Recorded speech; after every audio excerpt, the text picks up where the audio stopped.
কল্পনা করুন সেই দিনের কথা যখন বিচার দিবসের ভয়াবহতা শেষ হবে। মুমিনদের কাফেলা জান্নাতের দিকে এগিয়ে যাবে। দূর থেকে দেখা যাবে বিশাল 8টি তোরণ যা নূরের আলোয় ঝলমল করছে। সেই দরজার সৌন্দর্য দেখে আপনি থমকে দাঁড়াবেন। কিন্তু আপনি কি জানেন জান্নাতের এই দরজাগুলোর বিশালতা কতটুকু, আর কেনই বা এক একটি দরজাকে এক একটি বিশেষ আমলের জন্য আলাদা করা হয়েছে? দিনের দিশারির আজকের পর্বে আমরা জানব জান্নাতের সেই রহস্যময় 8টি দরজার গঠন, তাদের নাম এবং প্রবেশের অবিশ্বাস্য সব মুহূর্ত নিয়ে বিস্তারিত আলোচনা করব। ভিডিওটি শেষ পর্যন্ত দেখলে আপনি জানবেন জান্নাতের কোন দরজাটি আসলে আপনার জন্য অপেক্ষা করছে। জান্নাতের দরজার বর্ণনা দিতে গিয়ে রাসূল সাল্লাল্লাহু আলাইহি সাল্লাম এমন কিছু তথ্য দিয়েছেন যা শুনলে গা শিউরে ওঠে। সহিহ বুখারী ও মুসলিমের হাদিস অনুযায়ী জান্নাতের প্রতিটি দরজায় 2 পাল্লার মধ্যবর্তী ব্যবধান মক্কা থেকে সিরিয়ার কুসরা শহরের দূরত্বের সমান। বর্তমান মানচিত্রে যা প্রায় 1200 কিলোমিটারেরও বেশি।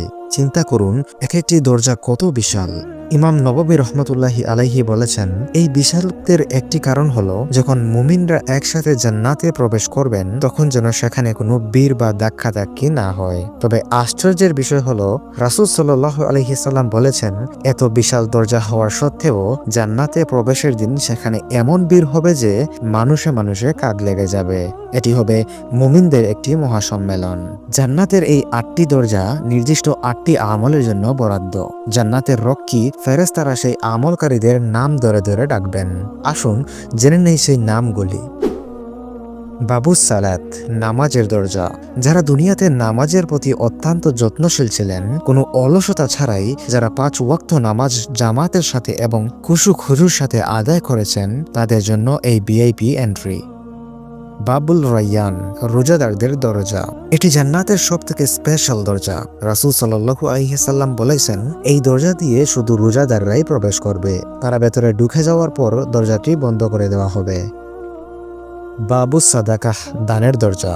যারা আল্লাহর সন্তুষ্টির জন্য গোপনে ও প্রকাশ্যে দান করেছেন, এতিম মিসকিনের পাশে দাঁড়িয়েছিলেন, তাদের জন্য এই দরজাটি। বাবুল জিহাদ, যারা দিন রক্ষার জন্য নিজের জান ও মাল বিলিয়ে দিয়েছেন, এই দরজাটি তাদের জন্য। বাবু তাওবা, তওবার দরজা। মহান আল্লাহ এই দরজাটি সৃষ্টির শুরু থেকে খুলে রেখেছেন।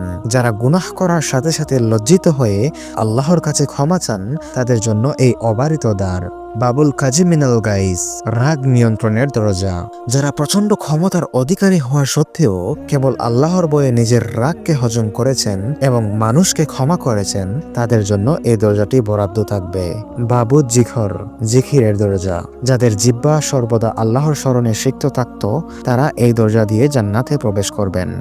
বাবুল আইয়াম, ডান দিকের দরজা। এই দরজাটি বিশেষ সম্মানের। যাদের কোনো হিসাব ছাড়াই জান্নাতে যাওয়ার অনুমতি দেওয়া হবে, তারাই এই দরজা দিয়ে রাজকীয়ভাবে প্রবেশ করবেন।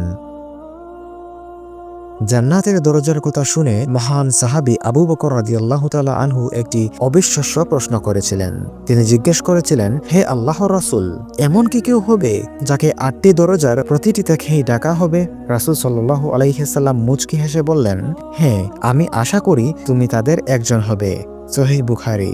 চিন্তা করুন, আমল যদি এতই শক্তিশালী হয়, তবে জান্নাতের 8টি দরজাই আপনাকে স্বাগত জানানোর জন্য প্রতিযোগিতা করবে। ফেরেশতারা আপনাকে দেখে বলবেন, হে আল্লাহর প্রিয় বান্দা, এসো, এই দরজা দিয়ে প্রবেশ করো। জান্নাতের দরজায় যখন আপনি পৌঁছাবেন, তখন তার পাল্লাগুলো আপনার জন্য সশব্দে খুলে যাবে না, বরং সেগুলোই আগে থেকেই উন্মুক্ত থাকবে। ফেরেশতারা সুস্বাগতম জানিয়ে মুচকে আসবেন। জান্নাতের সেই দরজার চৌকাটে পা রাখা মাত্রই দুনিয়ার সব দুঃখ, সব কষ্ট আর অভাব আপনার স্মৃতি থেকে চিরতরে মুছে যাবে।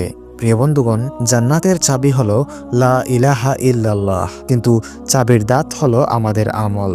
আমরা কি পারছি আমাদের সেই চাবিটি ঠিকমতো তৈরি করতে? আসুন আমরা আজ থেকে অন্তত একটি আমলকে এত মজবুত করি যাতে জান্নাতের কোনো একটি দরজা আমাদের জন্য বরাদ্দ হয়ে যায়।